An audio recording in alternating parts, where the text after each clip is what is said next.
party started, get the stream up and running, and then get the word out on both Spoutable and on Post. I don't want that. Back. And get that post out there. I know people are like, oh my gosh, you don't even use this site for anything but that. I'm sorry, y'all. I do prefer Spoutable. I'm not even going to fake that front. But I am back. Welcome to the Bonnet Chronicles. You might see a bit of different backgrounds as we get used to this new place. Right now, I am at the kitchen desk because, honestly speaking, we're still moving in. We still got boxes, we still got stuff to unpack. It is a lot, but it is so great to be back. I am thankful that you bared with me while I took the month off to get this move finally done and under wraps.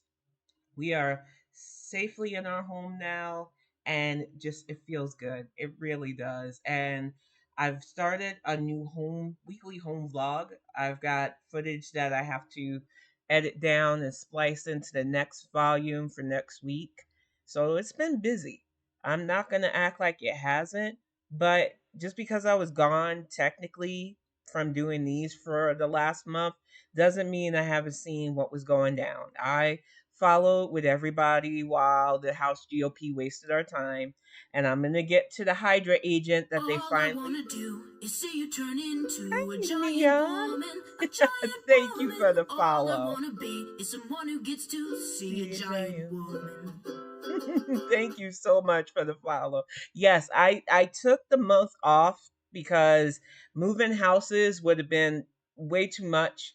Trying to mentally prepare for these Bonnet Chronicles and do them and move would have just, I couldn't have done it. So I put the mental health first, put the move first, and now we're here and I can get back to these, and I am so fired off.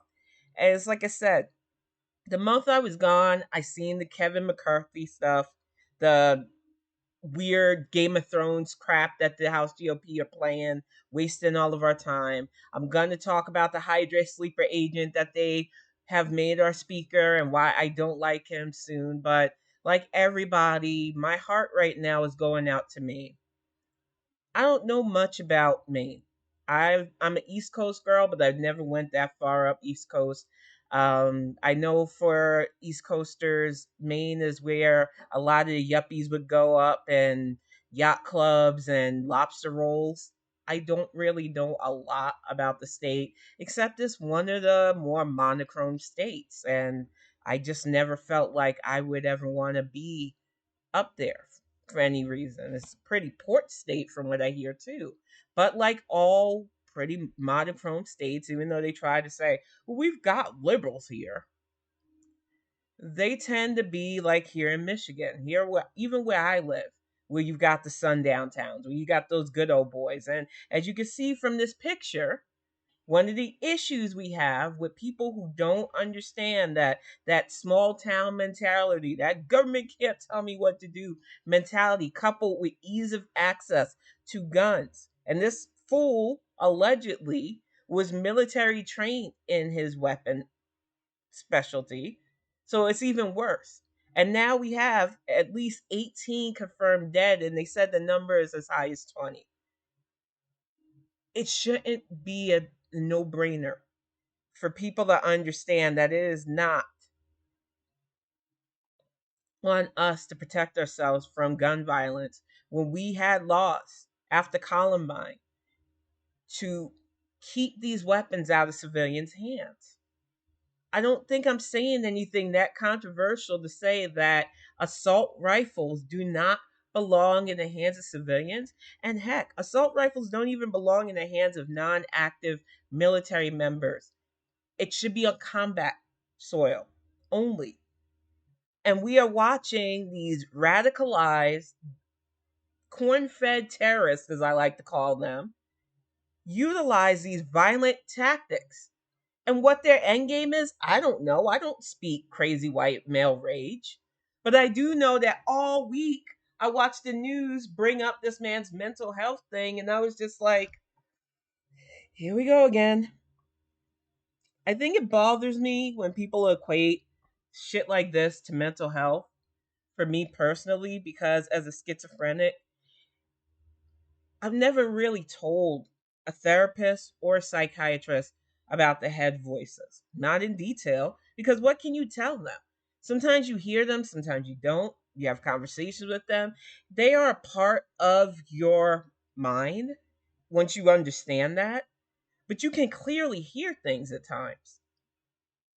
So when I hear the news saying, well, he told people he heard voices, I always pause because there are way too many people who've observed schizophrenics like me, especially when we're not lucid, who have used some of the stuff that we've gone through to try to prove they're crazy. And nobody wants to have a real conversation about mental health, save when stuff like this happens. 20 people are gone because of his gun violence.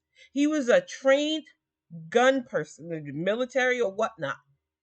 Also fed with Fox propaganda channel, news shit, anti-government rhetoric that runs rampant in these supposed small towns where everybody knows everybody.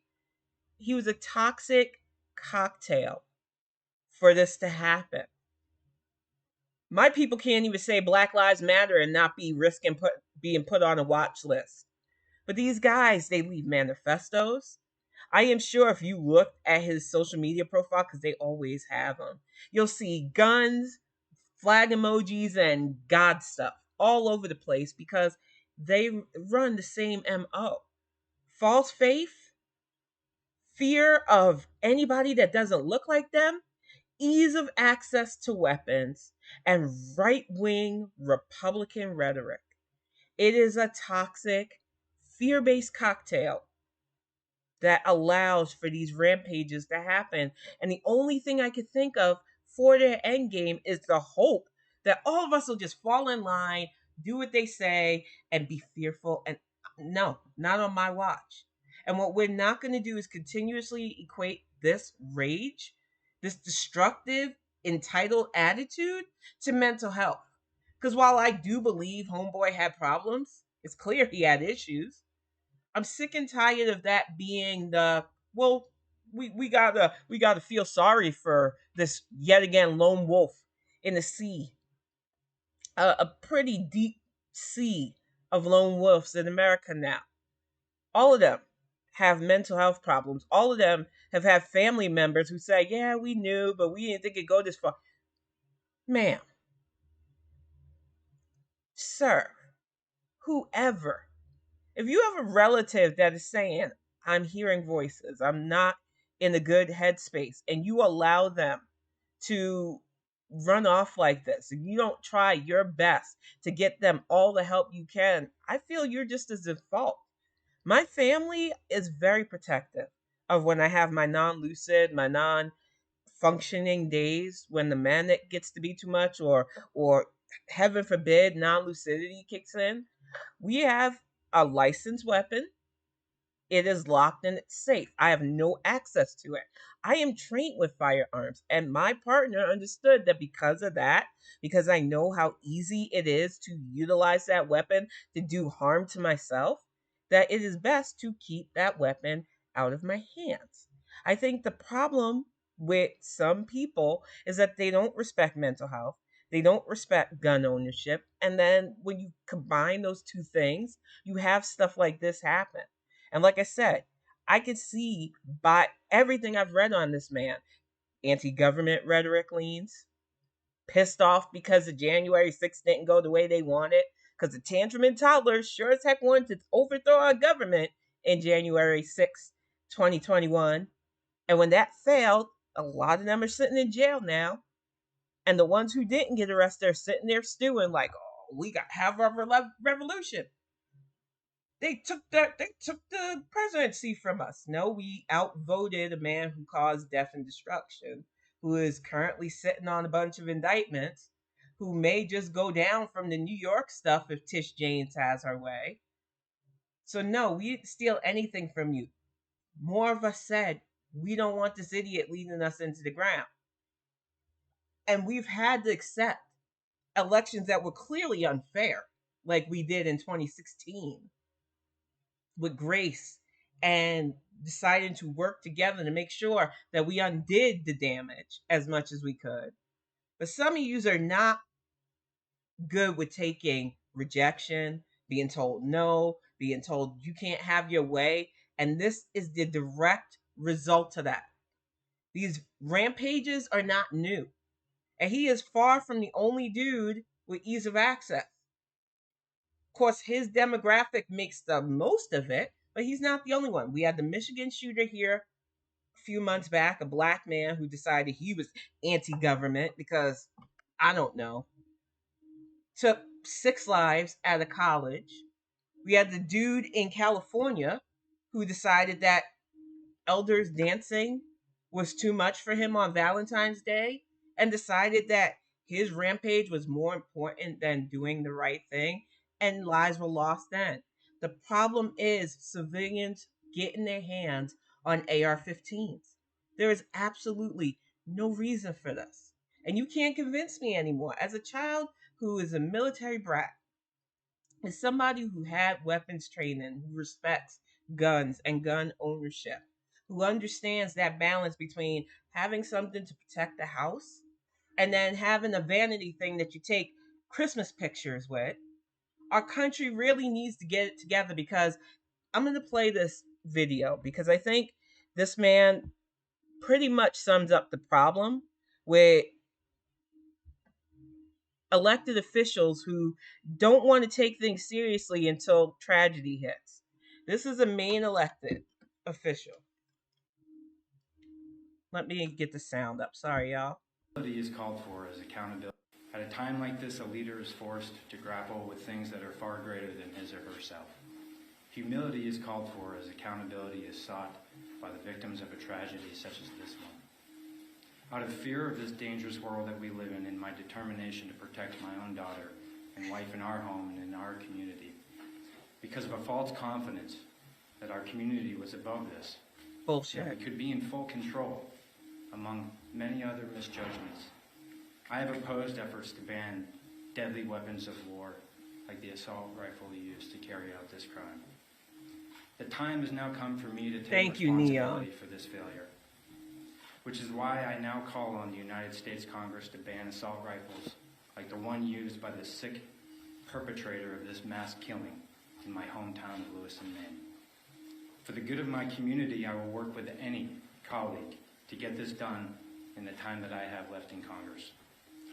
To the people of Lewiston, my constituents throughout the 2nd District, to the families who lost loved ones, and to those who have been harmed, I ask for forgiveness and support as I seek to put an end to these terrible shootings.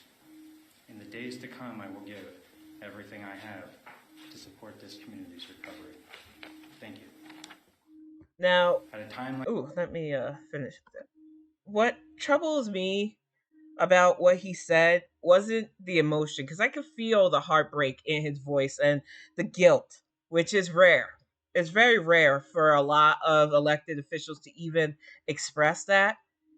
It made me upset because a year ago, we had the high school shooting, not that far out from where we lived, with that young man that killed a few of his classmates, and his parents pretty much gave him the weapon for it. And then we had the college shooting. So I wrote to my elected officials here. And in Michigan, we have pretty decent elected officials, depending on where you live, though. Not always. And the only person who reached back out to me was a Republican who was like, I have to agree to disagree with you. That my impassioned plea to restrict ownership of assault rifles was something that he needed to debate me on. And I feel like we are only a matter of time before once again something like this happens in one of our states when it's preventable. And when you have leaders, welcome to the chat, respect. When you have leaders like this, who, like he said, he bought into the Kool-Aid of, oh, well, I needed to protect my daughter and wife. I thought we were better than this. I thought we were above it. You don't control every individual who has access to assault rifles. You think that everybody thinks like you, that you would never do it. But all you need is one bad day, one manic day where everything gets to you and you just decide, well, I'm going to go out with a bang. And they still, Callie, calm down. They still haven't even found this person. We don't know if he's still alive. We don't know what state he's in. You got Mayor Adams deciding that he's going to go on the record and say New York is ready just in case he shows up. Don't do that. Right now, the last thing we need is elected leaders egging this clear murderer on. We don't need time to understand his mindset because we have seen his mindset over and over again. We need referendums like this young man said. I'm going to call him a young man. He's probably around my age or not. Leaders who want gun violence restrictions, leaders who want to ban assault weapons from civilians' hands, leaders who understand things like mental health coincides with, certain people shouldn't own these weapons. Period. I'm saying this as a diagnosed schizophrenic with bipolar disorder. We should not be legalized gun owners. And I'm never going to stop saying that because I know the danger. I know how my own mind works. And I have way more discipline than these yahoos that go out there and murder a ton of people. But just because I can hold it together doesn't mean everybody can hold it together. And making that mistake, making that assumption that other people can do what I do, it's insulting, but it also leads to tragedy. I think what troubles me the most in the last month that I've been gone was this wasn't even the worst thing that I was going to talk about. I know everybody knows what was going on in Gaza. This is not an easy topic. Some of my own history, being 46, I've been alive for quite some time. I remember in 95, I was getting ready to graduate high school, and Yitzhak Rabin's assassination happened. And it was as he was trying to draft the first set of actual peace accords. And it didn't make sense to me because he was a really good leader. Everything I heard from him, whether it was in news or from friends who have family over there, because I lived in New York City. So a lot of my friends, especially going to high school and stuff, had ties to Israel. And I even had friends who had ties to Palestine. So it was a complex time back then. But the core agreement was there needed to be peace. There needed to be an end of the conflict between the Israelis and Palestinians. There needed to stop being so much bloodshed between the PLO and Israeli military. And we thought it was going to come, and then Yitzhak Rabin was assassinated, and the conflict and the turmoil, Callie, calm down, please, honey, happened again. And it was a devastating time. And it just kept feeling like, well, we tried. It's never going to happen. And I hate that defeatist attitude. And years went by. And we had our own conflicts with what went on in the Gulf and stuff with Saddam Hussein. The world kept spinning and turning and literally burning. So for me, everything that I felt back then in high school about the Israeli conflict, and they call it the Israeli conflict, but the Israeli Palestinian conflict, it got put to the wayside. A, because I'm an outsider, looking from the outsider's perspective. I am an American. I barely have a dime in that quarter. But because nothing I felt like I could say at the time would change the situation. And here we are, 23 years later, still. My cat's gone crazy, y'all. 23 years later, still seeing mass killing and having people try to pull people left, right, and center into this conflict and making people choose sides. And I'm going to say this tonight, whether people accept my perspective on this or not, I am tired of this conflict. At this point, after 80 years of this, if you're still trying to get people to pick a winner or a loser, the losers are all the innocent lives that have been lost these last few weeks, being lost as we speak. There's no winners in this. This conflict has gone on too long. And even 4 years ago, there was a two-state accord being drawn up. But President Doofus and other idiots put their hands into the situation, and that got shot. And I don't have a lot of nice things to say about your current prime minister, so I'm just not, because I don't want to get accused of being anti-Semitic when I just see rampant corruption in the Israeli prime minister's backstory. But when I get pulled into this conversation, it often feels exploitative to me. And the reason it feels exploitative to me is because they go, well, you're a black woman, 10. You know what it feels like to be oppressed. One of the TikToks that I'm about to play, I get the sentiment, especially that Palestinians are going through. I understand better than a lot of people being black and indigenous, knowing what it's like to have your country pretty much treat you like a less than citizen.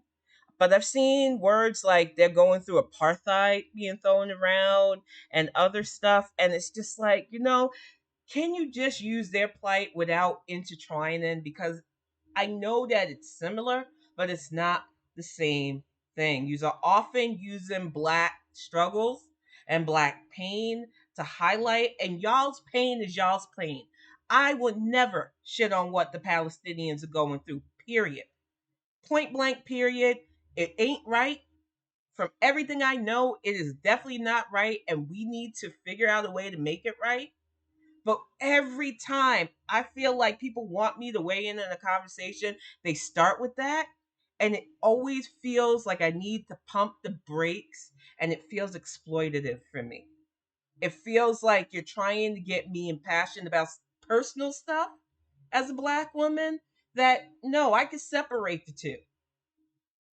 I understand that there are similarities to even apartheid in what's going on in Palestine slash Israel, everything that the people are suffering from, including the water rations, including the way that they are being treated in their own homeland. Just being told that you just have to accept this? No.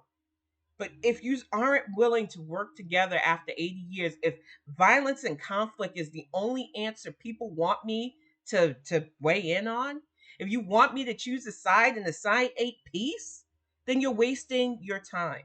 Because that's the only thing you could talk to me about this after 80 years.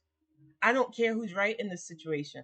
I'm not choosing a side in this situation because you are all grown ass people, your leaders at least, and if you can't come together at the table and figure this shit out without bloodshed, there is nothing my American ass can do or say to make you see anything.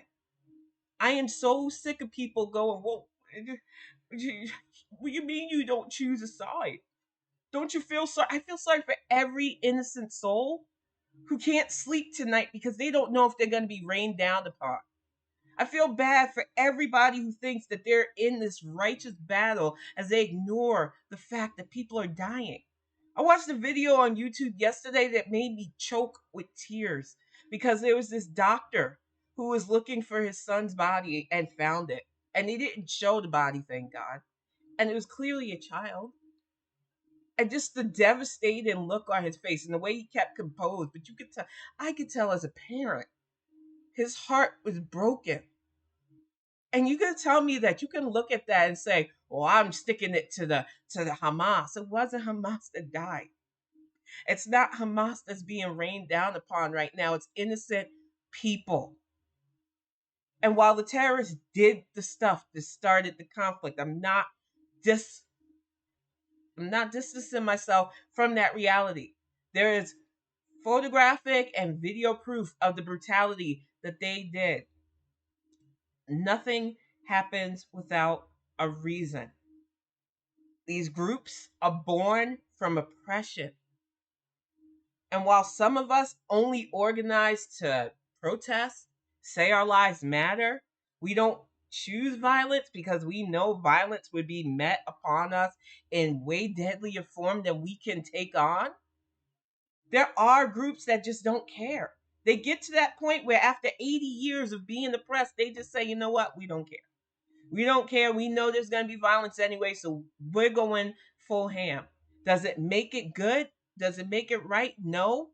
But the fact that we are still going through this after 80 years makes no sense.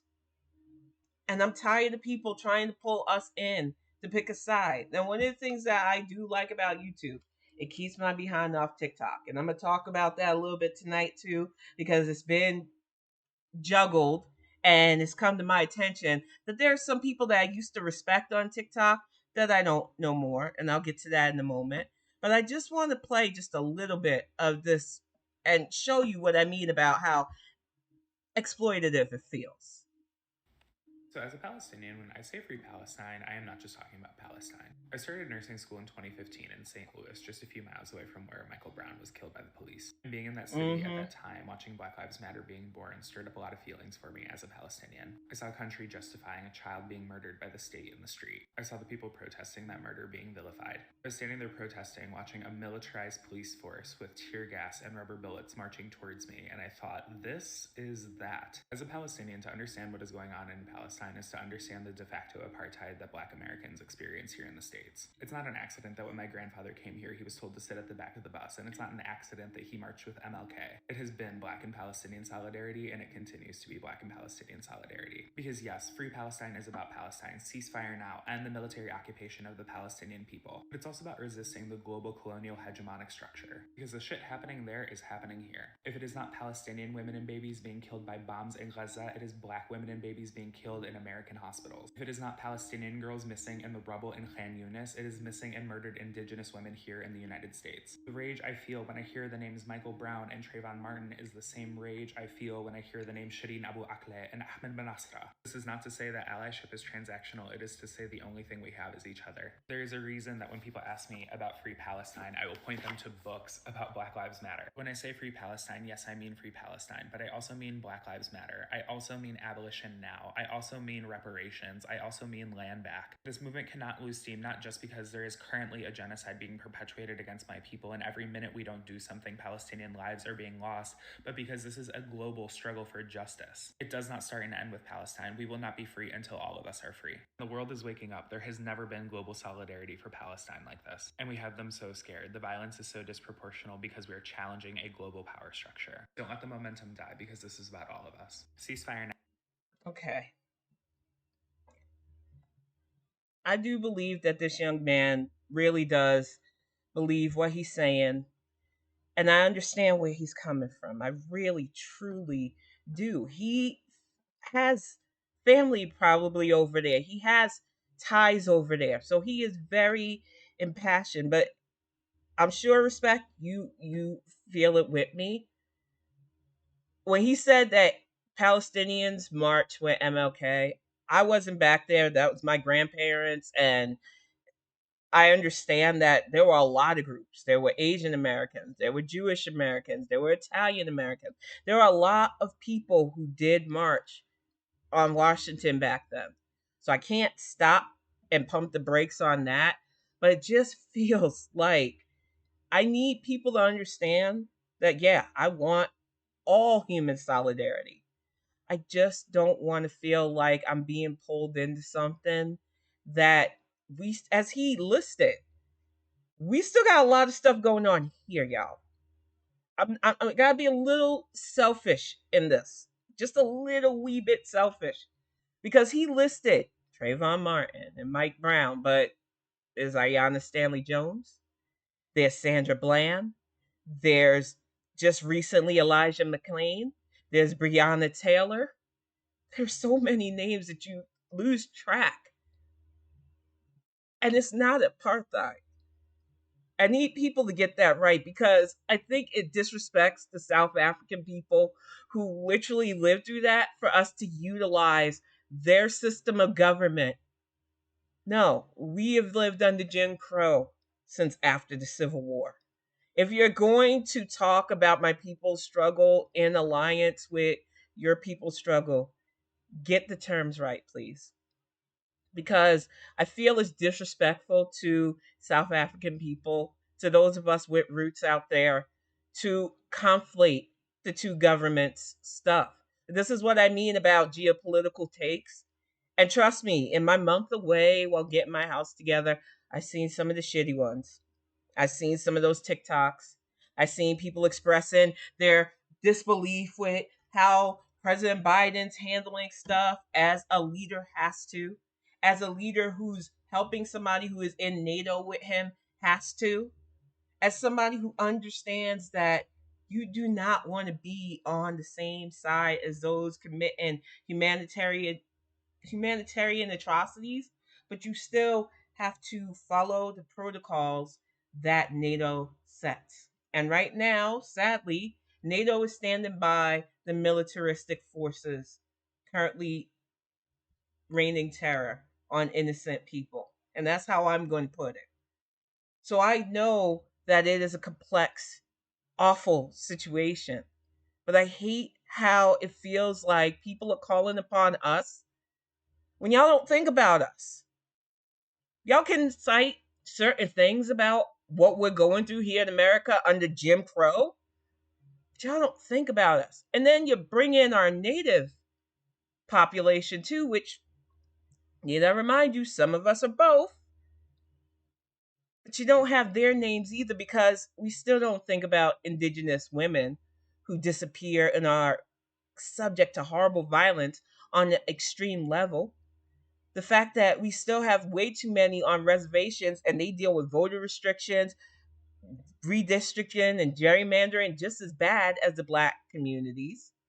So if you're going to bring us up in the realms of us standing together to help y'all out, I hope when the time comes, we don't have to beg you to be there with us when we need you to vote, because that is what really fired me up. That is why I was ready for Friday night, because you know me, I love these TikTok genes. Cindy Villa, and I'm not logged in, or you would see a lot of my comments. I love the fact that she does these compilations so I don't have to be on TikTok. I almost made an account though, y'all. It was Wednesday when Myron's medium dropped, and I started looking at the compilations from that one young lady that, and I call them young, and I should, and she's probably my age, but I don't know. She's always dropping great historical facts. She's normally the people that we go to when we want to clap back against bigots. And then she gets on using her large platform to say, I can't vote for President Biden after this. And it's like, why? Why do these people do this? What do you think is going to happen? They've literally, I'm about to put his picture up, literally just elected a House Speaker who is, to me, a Hydra agent. These people are not serious. And if you think things are bad right now, imagine having a U.S. who is full on invested in war, having somebody like President Doofus, 45, back in the saddle, running the shit show into the ground. You play stupid games with your platforms and you tell an already apathetic voting bloc that, oh, it's all right for you not to vote for a safe, secure president because he didn't do what you liked.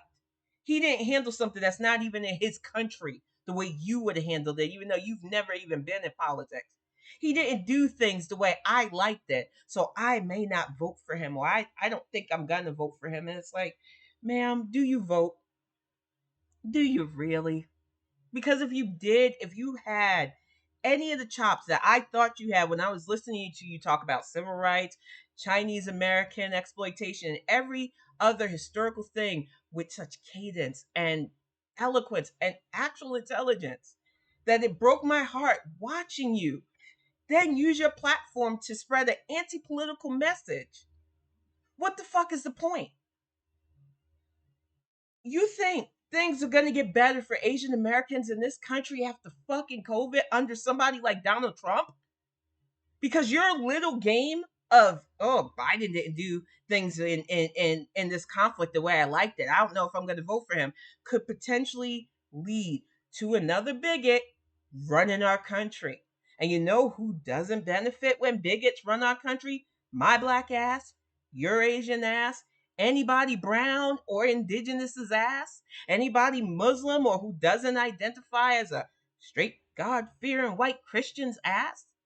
We cannot play around with this. And to utilize your platform to spread anything but voter awareness, who's your representative from the county school board all the way up to your state and house reps? You should know this by now. I just moved to a new district. You better believe I'm going to find out who's running here and who's what. Because, like I said, we are only one bad day away from what happened in Lewiston. I don't act like the county I live in now isn't rural. I'm on the show in the home vlog, and yes, I started home vlogging, y'all. I will have the links to that. It is a nice, quiet, beautiful area, but it is rural as all. I got a farm not that far down the road with literal cows, man. Deer come up on our property like nobody's business. It is the cut, the daggone cut of Michigan. I love it out here. But it is what it is when it comes to representatives. And I know damn well ain't no Democrats leading this place yet. And I say yet because if one's running, I'm going to platform for them. If one's running, I'm going to make sure that they just talking out their butt and get them elected because we need more people with common sense running our state. Now that we have legalized weed, like there's churches and weed shops all over this place. These hypocrites who want to be anti-government in one breath but don't want to give up that legal dube. It's just you can't make it make sense. But what you can do is make sure that our elected officials don't mess this up.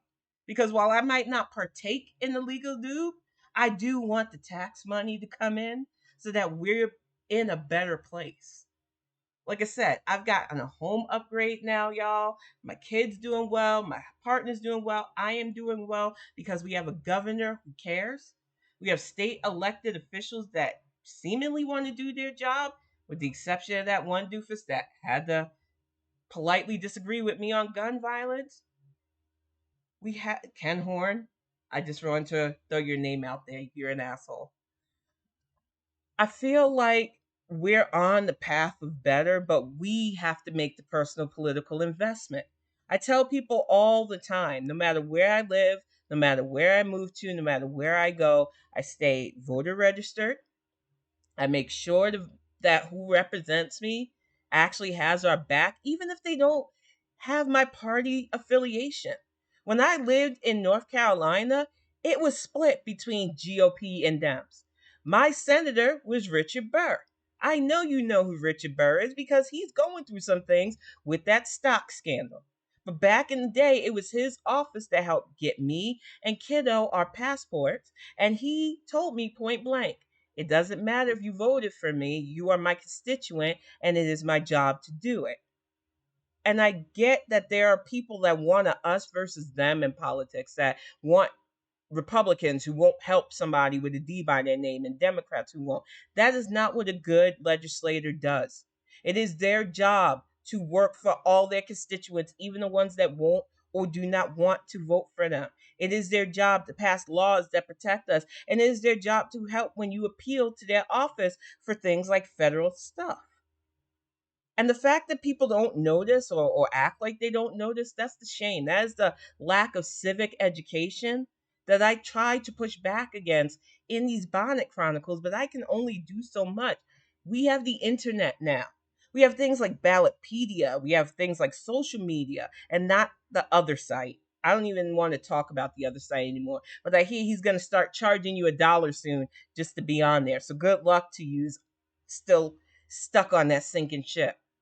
When I'm on Spoutable, which is really my social media hub, I can share, talk with other people, strategize, and that is what we should be doing. That's what we need to do in this digital age. Because right now it does feel like we are in the dark ages of the digital times. It feels like instead of using this tech, which can spread information, misinformation spreads, everything from anti-vaccines because I don't trust it. It came out too fast. Ignoring the fact that they do that on a literal device that can transmit information within seconds, that we are an advanced tech society now, and that we do have big companies that love to manufacture drugs and weapons. So it shouldn't shock people that we can get vaccines quickly, almost as quickly as we can get guns made here in America. What troubles me are the people that don't want to trust stuff like that. And thank you for the lurk, Topher. That don't want to trust the fact that we can do stuff like that, yet have all kinds of weird conspiracy theories about, well, if you do this, you'll get that. And if you get this, you get that. And the government's coming to get you. Stop. This should be the age of enlightenment and information. And instead, we have people drinking HP instead of getting a shot and a booster that can prevent them from a sickness killing them. I can't make the stupidity make sense. All I can do is hope that pressing on, using my voice to maybe shake the cobwebs out of some of your heads that doing nothing is not political activism. Withholding your vote could mean the repealing of rights for many citizens. Keeping elected officials who want to restrict guns from deranged individuals means we will have more Lewisons, more top shootings, more school shootings, because we need laws like the one we had in 94 after a mass school shooting took the lives of high schoolers. And I'm sick and tired of saying, when is the body count going to get high enough?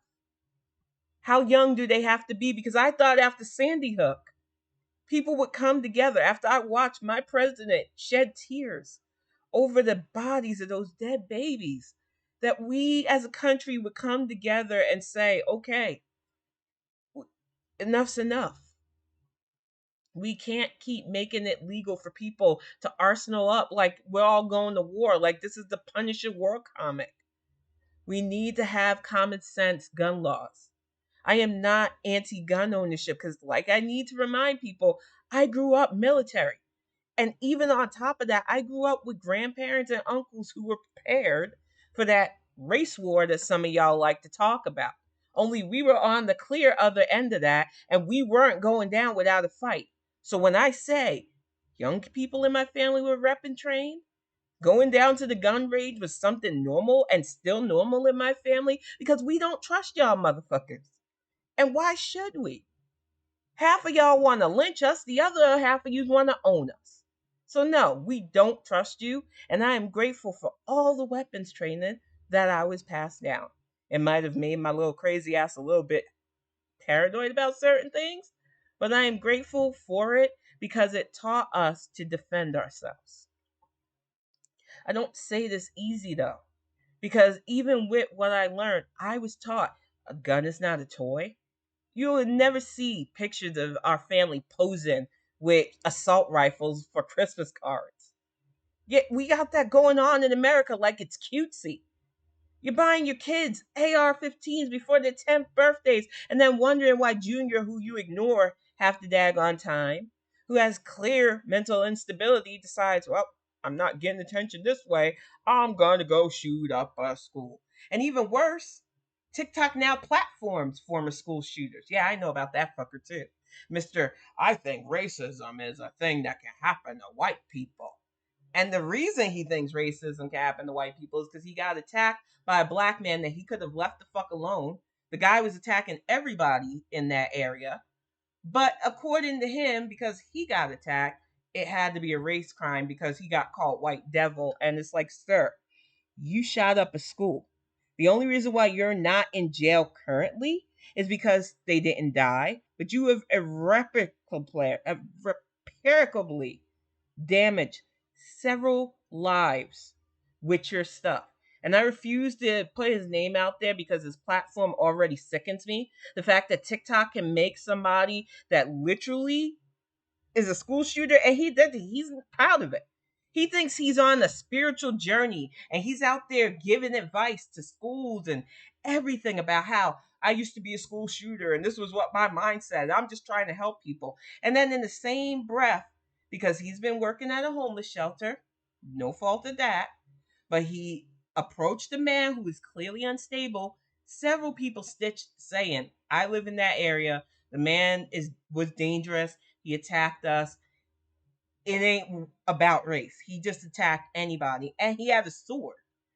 So dude was trying to make something that was about mental health, about racism, and that's when I knew, A, I don't already like you because I already knew about that school shooting.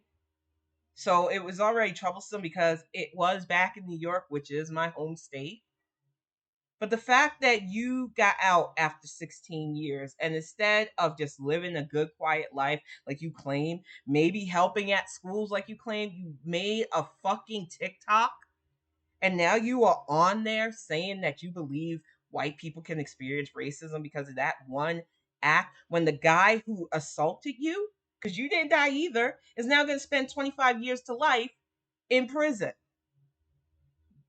But racism happens to white people. You can't even make sense of this stuff anymore. It feels like I'm living in a nightmare parody because you see it clearly how stupid some of this stuff is. You see how clearly unfair some of this stuff is. But when you speak on it, you get told, "Well, no, you're being racist. You're not respecting my opinion." I got back on Spoutable after 2 weeks of getting the house together and stuff. And one of the first things I seen was somebody who claimed to be, one of us talking about, well, I don't understand these liberals. They say they want same sex marriage and stuff, and two consenting same sex adults should be able to get married. Well, what's the difference between that and a man marrying his dog? And I was like, ma'am, are you serious right now? I'm tired of sharing the same air with you bigots.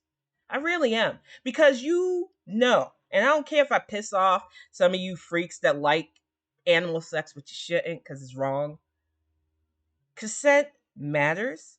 And two grown adults who aren't legally restricted by relation, because that's a thing, two grown adults who can legally get married is none of your business. And it is not the same because two grown adults can say, yes, I want to do this. No, I don't want to do this. It is the art of communication, which anybody with a logical brain should know. It shouldn't even be an argument.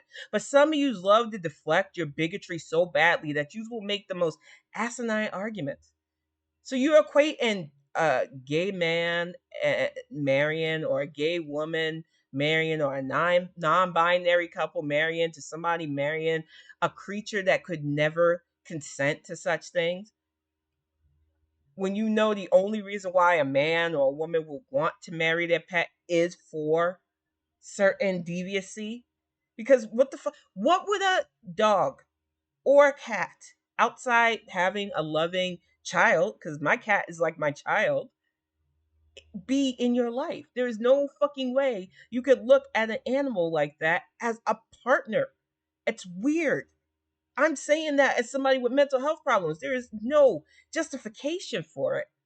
Yet you've got these right wingers, because you can't convince me that lady isn't a right winger at this point. And she tried to delete the comment, and I wish I had screen grabbed it, but I had just moved and I was already heated, and I just wanted her to answer me. She didn't.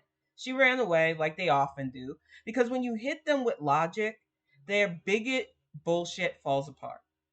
And even if she didn't mean it that way, it still felt weird that if somebody say you liberals, which is always a red flag, and then throw out the fact that we want marriage is a partnership, but in our country, I can't speak for others, your spouse helps with decisions for medical stuff.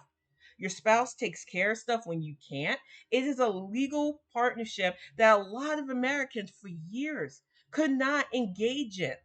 So when your partner was sick, especially during the 80s and 90s, during a very tumultuous time with AIDS, a lot of people lost their loved ones and could do fuck all because they weren't the legal guardians or relative. And after that, after seeing the devastation of couples who couldn't do anything but just hold their partner's hand, couldn't even make medical decisions, fuck yeah, I was ready for marriage equality. And I will be damned if you take that from all of us. So, no, I will not allow a bigot to equate my friend's reality to bestiality because that is dehumanizing. And way too many of you dehumanize all of us as it is. And you need to check yourself. I was so angry. But it's like those are few and far between unspoutable, thank goodness. I know a few of you said that some idiot dudes were trying it all week. I missed a lot of that and I'm sorry. Like I said, we moved in, we had a lot of stuff to unpack, we still do. But when I say that that nonsense set me off more than anything, because it feels like the same typical GOP rhetoric. She was even quote tweeting a Republican who said that. Well, if we allow this, why don't we just allow people to marry their pets? And it's like, sir, we know your kinks. You don't have to put it out there so loudly. We get that's where y'all's mind go.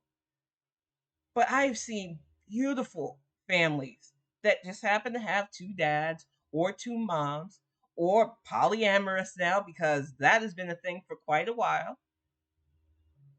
And as long as they're not doing anything to harm people, I'm gonna mind my black business. I'm gonna stay my business in my house where it belongs.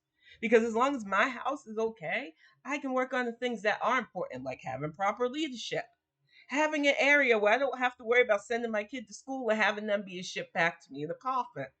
Because that is where my mind should be focused on, not on whether or not a dude who shouldn't legally and will never be legally allowed to marry their dog is on the same par as two consenting humans doing so because you play those games and you play it with people who might get upset, but you're going to play with somebody like me who will shut your shit down with logic. I am not playing with you people right now. I am on spellable full now. I have the time. I am moved in. I will be right in most days. So I will check in each day to see if you put the stupid stuff out there because I can. I've had years from Twitter on how to clap back without bullying you, with calling everything you said stupid and fucking ignorant, without calling you a stupid fucking ignorant person to your face. It's fun for me. It's an art form for me to clap back stupidity. And if you try to engage me and bring it back, you'll learn something because I am full on committed to teaching bigots that your way is detrimental to all of us. And if you're going to engage me saying that you're being genuine and you just want to get your point across, I am going to hit you back with my point. I will volley all of your bullshit back at you because that's what I'm here for. I am just so heated though because I shouldn't see stuff like that on social media. You would think that people who claim to be aware, I don't even want to use the word woke because too many of you are running that into the ground.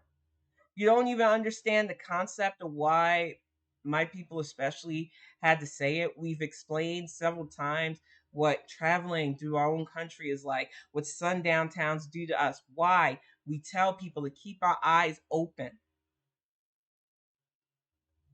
We get that you don't like us, but you want to be around us. You want to be influenced by us. You want to be aspects of us without the oppression.